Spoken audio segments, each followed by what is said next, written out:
سبحان الله سبحان الله سبحان الله سبحانك ربي سبحانك سبحانك ما أعظم شانك سبحانك ربي سبحانك سبحانك ما أعظم شانك ندعوك ونرجو غفرانك ندعوك ونرجو غفرانك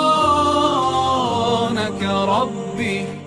As I travel through the earth, I can't help but notice the symphony I hear all around, from the smallest grain of sand to the faraway planets, to a flower putting roots in the ground, every bird in the sky, every rock and every raindrop sings as it falls from the clouds, every ant, every plant, every breeze in all the seas.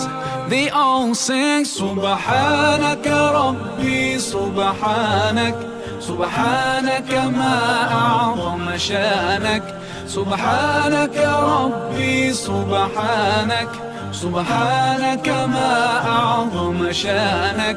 اعوذ باللہ من الشیطان الرجیم. بسم اللہ الرحمن الرحیم. ان الحمد للہ تعالی نحمده ونستعین به ونستغفره ونعوذ باللہ من شرور انفسنا ومن سیئات اعمالنا من يهد الله فلا مضل له ومن يضلل الله فلا هادي له واشهد ان لا اله الا الله وحده لا شريك له واشهد ان محمدا عبده ورسوله صلی اللہ علیہ وسلم. تمام تعریفیں اللہ کے لیے ہیں. ہم اس کی تعریف کرتے ہیں اور اس سے مدد اور معافی طلب کرتے ہیں. ہم پناہ مانگتے ہیں اللہ عز و جل کی خود کی برائیوں سے اور تمام برے کاموں سے. جسے بھی اللہ کی ہدایت ملے اسے کوئی گمراہ نہیں کر سکتا، اور جسے اللہ نے گمراہ کیا اسے کوئی ہدایت نہیں دے سکتا.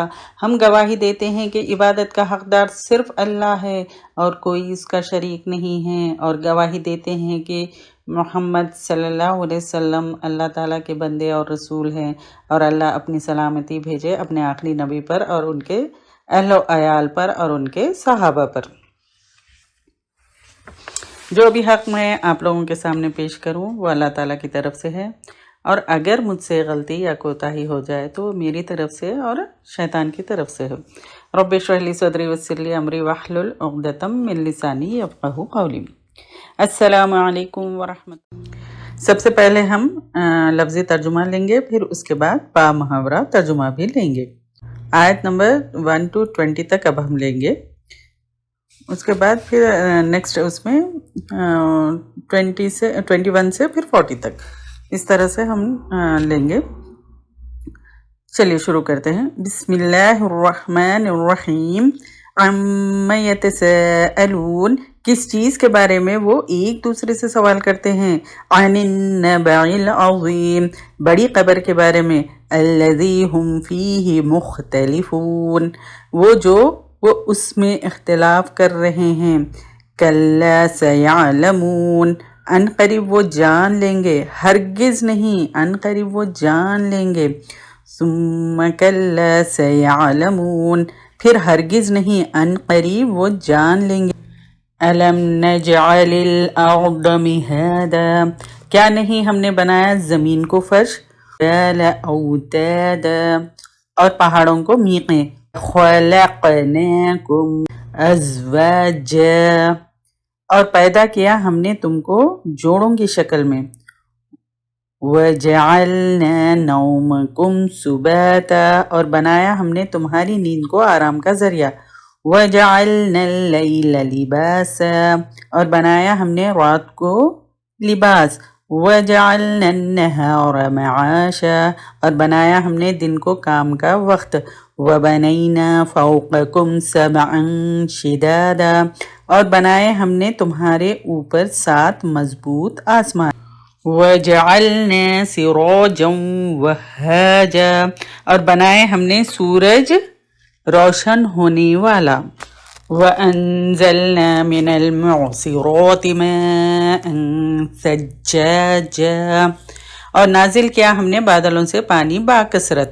لِنُخْرِجَ بِهِ حَبًّا وَنَبَاتًا، تاکہ تم نکالے ساتھ اس کے غلہ اور نباتات، وَجَنَّاتٍ أَلْفَافًا، اور باغات لپٹے ہوئے گھنے، إِنَّ يَوْمَ الْفَصْلِ كَانَ مِيقَاتًا، بے شک دن فیصلے کا مقرر ہے، يَوْمَ يُنفَخُ فِي الصُّورِ فَتَأْتُونَ أَفْوَاجًا، جس دن پھونک مار دی جائے گی سور میں تو تم آؤ گے فوج در فوج، وَفُتِحَتِ السَّمَاءُ فَكَانَتْ أَبْوَابًا، اور کھول دیا جائے گا آسمان تو ہو جائے گا دروازہ دروازہ، وَسُيِّرَتِ الْجِبَالُ فَكَانَتْ سَرَابًا، اور چلا دیے جائیں گے پہاڑ تو ہوں گے سراب۔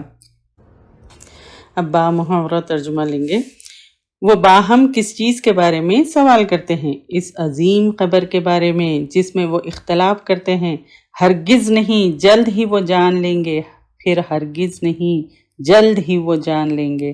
کیا ہم نے زمین کو بچھونا نہیں بنایا اور پہاڑوں کو میخیں نہیں بنایا، اور ہم نے تمہیں جوڑا جوڑا پیدا کیا، اور ہم نے تمہاری نیند کو آرام کا ذریعہ بنایا، اور ہم نے رات کو تمہارے لیے لباس بنایا، اور ہم نے دن کو روزی کمانے کا وقت بنایا، اور ہم نے تمہارے اوپر 7 مضبوط آسمان بنائے، اور ہم نے ایک روشن چراغ سورج بنایا، اور ہم نے بھرے بادلوں سے خوب برسنے والا پانی نازل کیا تاکہ ہم اس کے ذریعے سے اناج اور سبزہ نکالیں اور گھنے باغات اگائیں۔ بے شک فیصلے کا دن ایک مقرر وقت ہے، جس دن سور میں پھونکا جائے گا تو تم گروہ در گروہ چلے آؤ گے، اور آسمان کھول دیا جائے گا تو اس میں دروازے ہی دروازے ہو جائیں گے، اور پہاڑ چلائے جائیں گے تو وہ سراب ریت کی طرح ہو جائیں گے۔ ہم تفسیر و تشریح شروع کرتے ہیں۔ سورہ نبا کا تعارف کیا ہے؟ سورہ نبا کا انٹروڈکشن۔ اس سورت کی دوسری آیت کے لفظ النبئی کو اس کا نام قرار دیا گیا۔ اب اس سورت میں قیامت اور حشر کا واقع ہونا اور اسے ماننے یا انکار کرنے کے جو ریزلٹس ہے، جو نتائج سے خبردار کیا گیا ہے۔ پھر اس پارے کی ابتدا لفظ یعنی جو بگننگ لفظ ہے، سٹارٹنگ جو لفظ ہے اما سے ہوتی ہے، اس لیے اسے اما پارہ بھی کہا جاتا ہے۔ اب سورہ نبا ہجرت سے پہلے نازل ہوئی، اس لیے یہ مکی صورت ہے۔ اس میں 40 آیتیں، یعنی اس میں 40 آیتیں ہیں، 2 رکوع ہے اور 174 کلمات ہے اور 801 حروف ہے۔ یعنی مشرکین کے انکار قیامت کی یہاں پر تردید کی جا رہی ہے۔ وقوع قیامت پر کفار کا اختلاف ہونے پر ان کا اختلاف تھا۔ جب قرآن نازل ہوئی، یعنی جب قرآن نازل ہونا شروع ہوا تو آپ صلی اللہ علیہ وسلم نے مکہ والوں کو توحید کی دعوت دی، تو ایمان کی طرف بلایا اور زندگی کی حقیقت سے آگاہ کرتے ہوئے بتایا کہ اللہ تعالیٰ نے یہ زندگی نیک عمل کرنے کے لیے دی۔ جو لوگ اللہ کی اطاعت میں زندگی گزاریں گے تو انہیں اللہ تعالیٰ یوم آخرت کے دن بڑے انعامات سے نوازے گا، اور جو نافرمانی کرے گا اور نفس کی خواہشات کی پیروی کریں گے تو انہیں قیامت کے دن سخت سزا دی جائے گی۔ یہ دنیا تو ایک امتحان گاہ ہے، یعنی یہ جو پلیس ہے، ٹیسٹ پلیس ہے، آزمائش کی جگہ ہے یہ دنیا تو، اور آخرت میں اس کے ریزلٹس ہوں گے۔ تو یہ سن کر مشرکین اور منکرین نے کیا کیا، طرح طرح کے وہ لوگ اعتراضات شروع کر دیے۔ کوئی کہتا تھا متی ھذا الوعد، یہ وعدہ کب پورا ہوگا، قیامت کب آئے گی؟ اور کسی نے کہا وما اظن الساعۃ قائمہ، میں نہیں سمجھتا کہ یہ قیامت قائم ہونے والی ہے۔ کسی کی زبان پر اس طرح بھی ہوتا تھا، کوئی یہ کہتا کوئی وہ کہتا، اس طرح سے مشرکین اور منکرین یہ سب باتیں کرتے تھے۔ اور کوئی یہ بھی کہتا تھا کہ ان ھذا الا اساطیر الاولین، یہ تو پہلے لوگوں کی داستانیں ہیں، پہلے لوگوں کی کہانیوں کے سوا کچھ نہیں۔ اور کوئی یوں کہتا اَإِذَا كُنَّا تُرَابًا أَإِنَّا لَفِي خَلْقٍ جَدِيدٍ، کیا جب ہم مر کر مٹی ہو جائیں گے تو کیا واقعی ہم ایک نئی زندگی میں پیدا ہوں گے؟ یہ طرح طرح کی باتیں وہ کرتے تھے۔ جب مشرکین قیامت کے واقع ہونے پر کا انکار کرنے کی وجہ سے اس کے بارے میں جو سوال کرتے رہتے تھے تو اللہ تعالیٰ کہہ رہے ہیں عنقریب کفار جان لیں گے۔ اللہ تعالیٰ نے انکار کرنے والے یعنی قیامت کا جو انکار کرنے والے ہیں ان کا جو اعتراض کر رہے تھے قیامت کے بارے میں، تو کلیئرلی یہاں پر جواب دیتے ہوئے فرمایا کہ قیامت کے بارے میں اختلاف کرنا یا اس کا انکار کرنا بالکل باطل ہے اور قیامت کا آنا بالکل یقینی ہے۔ اگر ان کی عقل قیامت کو نہیں مانتی اور اس کے بارے میں یہ اختلاف کر رہے ہیں تو مرنے سے نہ یہ انکار کر سکتے ہیں، یعنی اللہ تعالیٰ کہہ رہے ہیں کہ مرنے سے نہ تو انکار کر سکتے ہیں اور نہ اس میں کسی کا اختلاف ہے۔ کیا کوئی موت سے بچ سکتا ہے؟ نہیں بچ سکتا۔ یہ تو سب کو معلوم ہے کہ موت ہر کسی کو آنی ہے اور موت سے کوئی نہیں بچ سکتا۔ تو اللہ تعالیٰ وہی کہہ رہے ہیں کہ یہ انکار کر سکتے ہیں اور نہ اس میں کسی کا اختلاف ہے، بس مرنے کی دیر ہے، اس کے ساتھ ہی قیامت اور دوسری تمام حقیقتیں جو بھی ہے، یعنی جس کے یعنی ان کے عقل میں یہ نہیں آ رہا کہ قیامت کیسے ہو سکتی ہے، تو اللہ تعالیٰ وہی کہہ رہے ہیں کہ مرنے کے بعد یعنی مرنے کا انکار کوئی کر سکتا ہے، کوئی نہیں کر سکتا، اور نہ اس میں کسی کا بھی اختلاف ہے کہ ارے نہیں کوئی نہیں بڑھ سکتا، انہیں تو ہمیشہ زندہ رہیں گا، یا کوئی کسی کا ہے یا تو نہیں ہے، یعنی اختلاف تو ہے ہی نہیں۔ تو پھر بس مرنے کی دیر ہے تو اس کے ساتھ ہی قیامت اور دوسری تمام حقیقتیں جتنے بھی ہے تو وہ ساری چیزیں ان کے آنکھوں کے سامنے آ جائیں گی۔ پھر اس وقت یہ جان لیں گے کہ قیامت کیا چیز ہے اور ان کے سوالات کی کیا حیثیت تھی۔ اللہ یہاں کلیئرلی بتاتے ہوئے فرماتے ہیں اما یتساءلون عن النبأ العظیم، یعنی یہ کس چیز کے بارے میں سوال کرتے ہیں؟ قیامت کے بارے میں، جو ایک بہت بڑی خبر ہے، یعنی بہت ہولناک اور خوفناک اللہ تعالیٰ نیوز دے رہے ہیں۔ الذی ہم فیہ مختلفون، جس میں یہ اختلاف کر رہے ہیں، یعنی اس کے بارے میں دو طرح کے لوگ ہیں، کچھ اسے ماننے والے اور کچھ اس کا انکار کرنے والے ہیں۔ پھر اللہ تعالیٰ نے منکرین قیامت یعنی جو قیامت کا انکار کرنے والے ہیں ان کو ڈانٹ پلاتے ہوئے، ان کو ڈانٹتے ہوئے فرمایا کلا سیعلمون ثم کلا سیعلمون، ہرگز نہیں، عنقریب وہ جان لیں گے، پھر ہرگز نہیں، عنقریب وہ جان لیں گے۔ یہ بہت بڑی ڈانٹ ہے، بہت بڑی ڈانٹ ہے یہ، اور بہت بڑی وارننگ ہے۔ پھر قیامت واقع ہونے کی دلیل بھی ہے، یعنی وقوع قیامت کے دلائل، یعنی قیامت واقع ہونے کی دلیل کیا ہے؟ اللہ تعالیٰ نے قیامت کا یقین دلانے اور لوگوں کی عقلوں کو جھنجھوڑنے کے لیے اپنی قدرت کی چند نشانیاں بیان فرمائیں تاکہ ان کے سامنے توحید کی حقیقت واضح ہو، یعنی کلیئرلی، بالکل کلیئرلی سب حقیقت کیا ہے وہ واضح ہو جائے، اور اللہ تعالیٰ کے رسول جس چیز کی دعوت دے رہے ہیں اس پر ایمان لانا ان کے لیے آسان ہو جائے۔ پھر اللہ تعالیٰ فرماتے ہیں الم نجعل الارض مہادا، کیا ہم نے زمین کو بچھونا نہیں بنایا؟ فرمایا کہ یہ زمین جس پر تم رہتے ہو اسی کو دیکھ لو۔ کیا عقل میں آ سکتا ہے کہ ہم نے اتنی بڑی زمین کو کس طرح پیدا کیا اور بچھونے کی طرح بچھایا؟ پھر فرمایا والجبال اوتادا، اور پہاڑوں کو میخیں، یعنی پہاڑوں کو زمین کے لیے میخیں بنا کر زمین میں گاڑ دیا اور ان کے ذریعے سے زمین کو مضبوط کر دیا۔ پھر اس زمین کا توازن قائم رکھنے، یعنی اس کا جو بیلنس ہے اس کو قائم رکھنے کے لیے اس میں پہاڑوں کو میخوں کی طرح گاڑ دیا، اور ان کے ذریعے سے زمین کو تھر تھراتی زمین کو پہاڑ سے ایک طرح کا سکون حاصل ہو، اور اپنے اوپر یعنی جو زمین کے اوپر رہنے والوں کو نہ تو وہ ہلاتی ہے نہ تو گراتی ہے، یعنی حرکت نہیں دیتی، بالکل اس کو ایک دم سکون دے دیا، اور اپنے اوپر رہنے والوں کو یعنی زمین کے اوپر جو رہنے والے ہیں نہ ان کو ہلاتی ہے نہ تو گراتی ہے۔ دیکھیے ہم زمین پہ کتنا آسانی سے چل سکتے ہیں، پھر سکتے ہیں، گھوم سکتے ہیں، ہر وہ کام کر سکتے ہیں، اور زمین بالکل بھی نہیں ہلتی، کتنا سکون۔ تو وہ سب سکون کیسے آیا زمین کو؟ اللہ تعالیٰ نے پہاڑوں کو اس کے اوپر گاڑ دیا، مضبوط کر دیا زمین کو، اور وہ ہل نہیں سکتی۔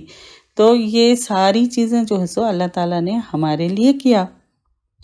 اگر پہاڑوں کو اللہ تعالیٰ نہیں وہ کر سکتے، نہیں اگر اللہ تعالیٰ گاڑتے یا پھر میخوں کی طرح اس کو نہیں رکھتے زمین پر، تو زمین جو ہے سو حرکت کرنے لگتی اور اپنے لیے زندگی ناممکن ہو جاتی، زمین پر زندگی گزارنا پاسبل نہیں ہوتا۔ تو اللہ تعالیٰ نے زمین کو ہمارے لیے رہنے کے قابل بنا دیا، اور پھر اللہ تعالیٰ نے پھر یہ فرمایا کہ دیکھو وَخَلَقْنَاكُمْ أَزْوَاجًا، خود اپنے آپ کو دیکھ لو، ہم نے تمہیں نر اور مادہ، میل اور فیمیل میں پیدا کیا، یعنی ایک مرد اور عورت دو جوڑوں میں ہم نے پیدا کیا، تمہیں مختلف رنگوں، بے شمار شکلوں اور صورتوں میں پیدا کیا، خوبصورت، بدصورت، دراز خد یعنی لمبے اور چھوٹے، شارٹ، ٹال، گورے، کالے وغیرہ وغیرہ۔ جب پہلی دفعہ اللہ تعالیٰ پیدا کرنے پر تمہاری عقلوں کو، یعنی اللہ تعالیٰ یہ فرما رہے ہیں کہ جب پہلی دفعہ پیدا کرنے پر تمہاری عقلوں کو تعجب نہیں ہوا تو دوبارہ پیدا کرنے پر کیوں ہوتا ہے؟ اللہ تعالیٰ یہ فرما رہے ہیں یہاں پر۔ پھر آگے اللہ تعالیٰ نے کیا فرمایا؟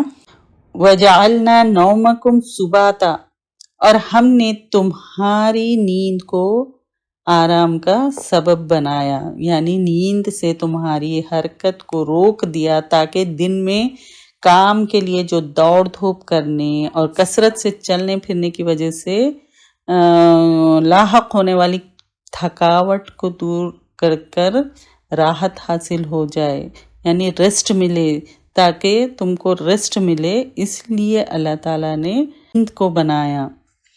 اپنی نیند کو بھی دیکھ لو، تو یعنی اللہ تعالیٰ کیا فرما رہے ہیں کہ اپنی نیند کو دیکھ لو جو موت کی طرح تمہاری تمام حرکت ختم کر کے تمہیں مکمل سکون کی وادی میں لے جاتی ہے۔ جب تم دن بھر کام کاج سے جو ہے سو تھک ہار جاتے ہو تو نیند لینے سے کیا ہوتا ہے؟ تازہ دم ہو کر پھر سے فریش ہو جاتے ہیں نا۔ تو یقیناً یہ اللہ تعالیٰ کا بہت بڑا انعام ہے، اللہ تعالیٰ کا یہ بہت بڑا انعام ہے کہ ہم کو نیند بھی دیا اللہ تعالیٰ۔ اگر نیند نہیں دیتے تو ہمارا کیا حال ہوتا، سوچیے۔ تو اللہ تعالیٰ نے نیند کو پیدا کیا، وہ یعنی نیند کو بنایا ہمارے لیے تاکہ ہم جو ہے سو پھر سے فریش ہو کر پھر ہم جو ہے سو کام کاج کرنے کے قابل ہو۔ تو یہ بہت بڑا انعام ہے اللہ کا۔ کیا ہر روز مرنے اور جی اٹھنے کا یہ منظر دیکھ کر بھی تمہیں دوبارہ زندہ ہونے میں شک ہے؟ اللہ تعالیٰ کیا فرما رہے ہیں کہ یہ منظر دیکھ کر، یعنی جو روزانہ ہم جو سوتے ہیں اٹھتے ہیں، یعنی مرنے اور جی اٹھنے کا یہ منظر دیکھ کر بھی تمہیں دوبارہ زندہ ہونے میں شک ہے؟ پھر اللہ تعالیٰ کیا فرما رہے ہیں؟ وَجَعَلْنَا اللَّيْلَ لِبَاسًا، اور ہم نے رات کو پردہ بنایا، یعنی رات کو تاریکی اور سیاہی لوگوں کو ڈھانپ لیتی ہے کہ روشنی تمہارے راحت و آرام میں خلل انداز ہو سکتی تھی، اس لیے ہم نے رات کو تاریک بنا دیا، جو انسان کے لباس کی طرح ہر چیز کو اپنے دامن میں چھپا لیتی ہے۔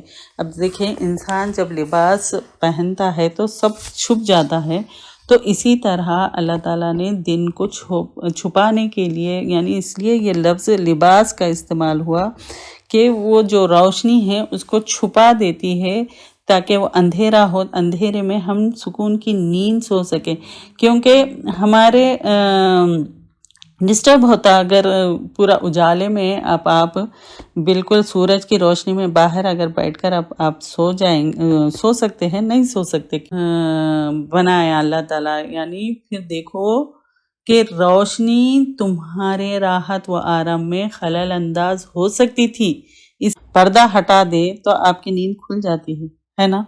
تو اللہ تعالیٰ نے اس لیے رات کو بنایا تاکہ ہم آرام اور سکون اور راحت پائیں۔ پھر اللہ تعالیٰ نے ہماری مہربانی، یعنی اللہ تعالیٰ کیا کہہ رہے ہیں کہ ہماری مہربانی دیکھو کہ مسلسل ہم رات نہیں رکھیں بلکہ روزی کی تلاش کے لیے دن کو روشن بنایا۔ اگر سارا وقت دن ہی دن ہوتا پھر یا رات ہی رات ہوتی تو انسان کے لیے کام کاج کرنا اور آرام کرنا اس کے لیے مشکل ہو جاتا اور زندگی کی تمام جو ہے سو دلچسپیاں بھی ختم ہو جاتی۔ تو اللہ تعالیٰ کی یہ مہربانی ہے، اللہ تعالیٰ کہہ رہے ہیں کہ یہ میری مہربانی ہے، دیکھو، غور کرو۔ اللہ تعالیٰ کیا فرما رہے ہیں؟ وَجَعَلْنَا النَّهَارَ مَعَاشًا، اور ہم نے دن کو روزی کمانے کے لیے بنایا، یعنی دن کو چمکدار اور روشن بنا دیا تاکہ لوگ اس میں جو ہے سو ادھر ادھر آ جا سکیں، روزی کما سکیں، تجارت کر سکیں اور سارے تمام کام کر سکیں۔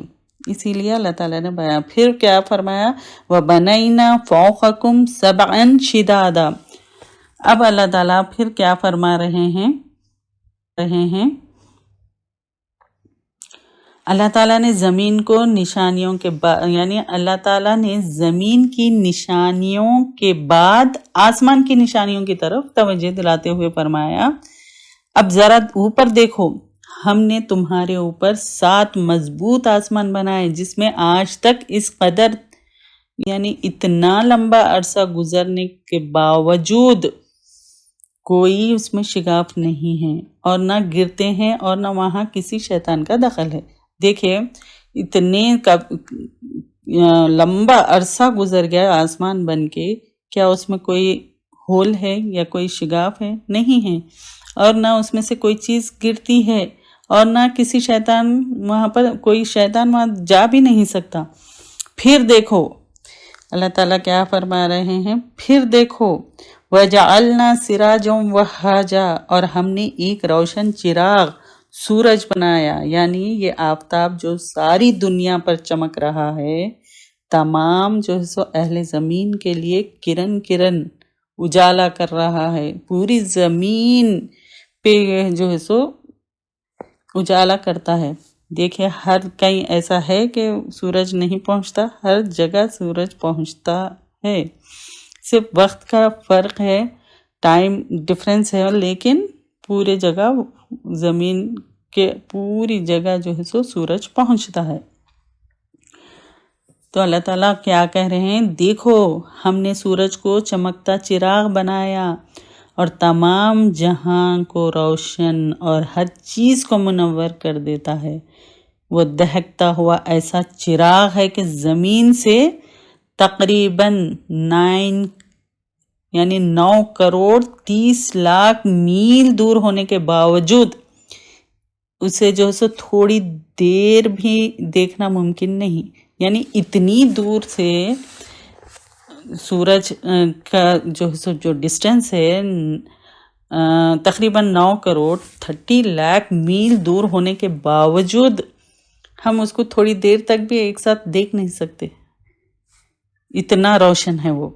اور اگر اس ڈسٹینس سے قریب ہوتا، جو ڈسٹینس اب ہے اس سے ذرا بھی قریب ہوتا تو تمام کچھ جل کر راکھ ہو جاتا، ساری چیزیں جل جاتی، اور اگر اس سے ذرا تھوڑا دور ہوتا، یہ جو ڈسٹینس ہے اس سے ذرا دور ہوتا تو سب کچھ جم جاتا، یعنی بالکل ٹھنڈا ہو جاتا، ہر چیز آئس کی طرح۔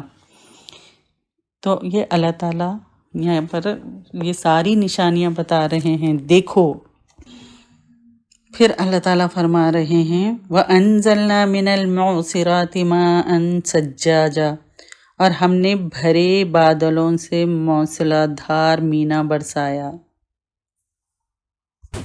دیکھو کس طرح ہم پانی کے بھرے بادلوں سے بارش برساتے ہیں، ہوائیں چلتی ہیں اور ان بادلوں کو ادھر سے ادھر لے جاتی ہیں، پھر ان سے خوب بارش برستی ہے اور زمین سیراب ہوتی ہے۔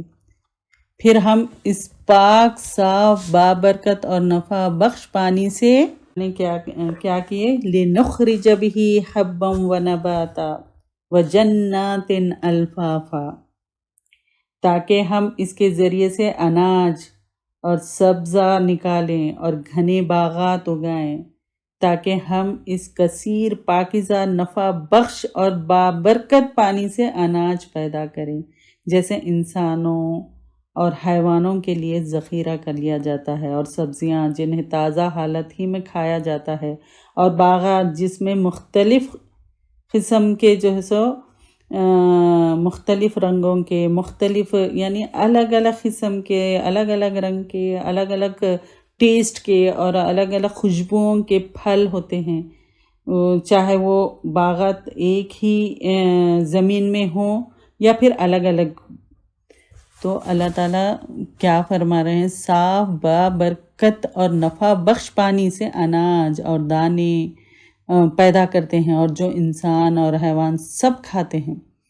اس پانی ہی سے سبزیاں اگاتے ہیں، اسی پانی سے جو تر و تازہ کھائی جاتی ہیں، پھر اسی پانی سے گھنے باغات پھر خوب پھلتے پھولتے ہیں، اور قسم قسم کے اب ہم خود غور کریں تو دیکھیں قسم قسم کے اور ذائقوں رنگوں اور خوشبوؤں والے میوے اور پھل پھول، دیکھیں پھول بھی پیدا ہوتے ہیں، اور وہ بے شمار نعمتیں وجود میں آتی ہیں، پانی سے بے شمار نعمتیں وجود میں آتی ہیں جنہیں تم گن بھی نہیں سکتے۔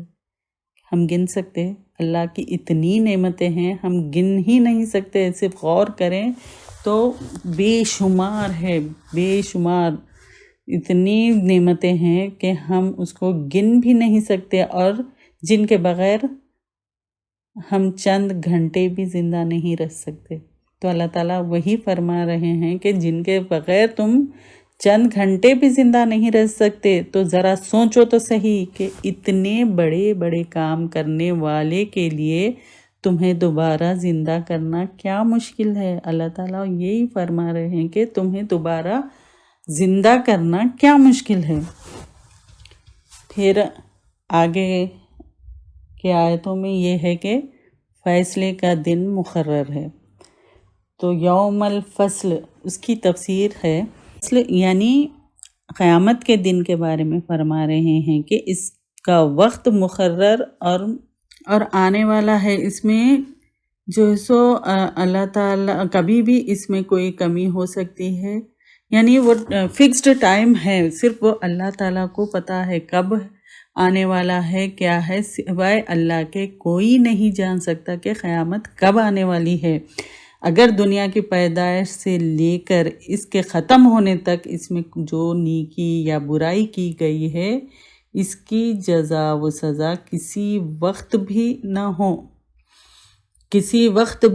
ہو، نہ ظالم سے باز پرس ہو اور نہ مظلوم کی داد رسی ہو، تو کائنات کی تخلیق بے نتیجہ ہے۔ یعنی اب اتنے جو ہم اسٹرگل کرتے ہیں، نیک اعمال یا برائی جو بھی ہے، تو سزا و سزا اگر وہ کسی کو بھی کچھ بھی نہ ہو، پھر ظالم جو ہے تو اس کو بھی کوئی پوچھنے والا نہ ہو، پھر مظلوم جو ہے اس کی جو ہے سو فریاد بھی کوئی سننے والا نہ ہو، تو پھر یہ کائنات کی تخلیق بے نتیجہ ہے۔ تو اللہ تعالیٰ نے جب یہ کائنات بنائی، دنیا بنائی، لوگوں کو بنایا، سب کو بنایا، تو پھر اس کا فیصلے کا دن بھی ضرور رہے گا۔ اس لیے یقین رکھو کہ دنیا میں کیے گئے تمام اعمال کے فیصلے کے لیے ایک دن مقرر ہے۔ جس طرح نیند کے بعد بیداری اور رات کے بعد دن ہے، ایسے ہی دنیا کے خاتمے کے بعد آخرت کا آنا یقینی ہے۔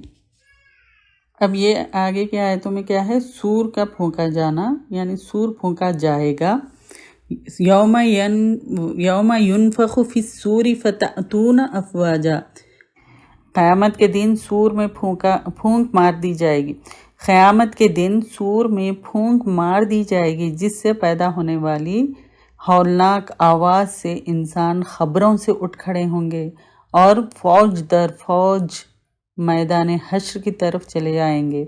ہر امت اپنے نبی کے ساتھ الگ کھڑی ہوگی، جیسے فرمایا بنی اسرائیل آئے یوم ندعو کل اناس بامامہم، جس دن ہم سب لوگوں کو ان کے امام کے ساتھ بلائیں گے۔